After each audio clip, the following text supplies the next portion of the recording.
সময়টা এবার ধরছে, মোটামুটি টাকা নিতে পারো, মূলাই নাই টাকা না নিতে পারলাম, মোটামুটি টাকা নেবো। তাল গাছগুলোর অবস্থা খুবই খারাপ।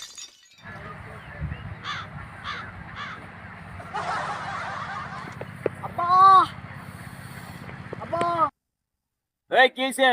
এনে খেলাধুলা করতেছিস কেন? আব্বা, এই শীতে আমার বন্ধুরা সব বিয়ে করতেছে। তুমি আমার তো একটু বিয়ে করে দিতে পারো। তুমি বিয়ে করবে? এই এই শীতের সময় 3 মাসের মধ্যে কয়বার গোসল করেছিস? আবার 3 দিন আব্বা। 3 গোসল করে আবার বিয়ার নাম নেই মুখে। বিয়া করলে প্রত্যেকদিন গোসল করা লাগে জানিস? আর বিয়ার পুষ্টি কিলাই কসম। আয় বিয়া করাই দি আয়। কিরে বিয়া করবি না? গোসল করে না, 3 মাসে 3 দিন গোসল করে, আর বিয়া করতে আসে। আমার বন্ধুরা বিয়া করিছে, আমার লগে যে কাজ করে যাক মাঠে ঘাটে আইসা বিয়ার মুসমরি যাবে একেবারে।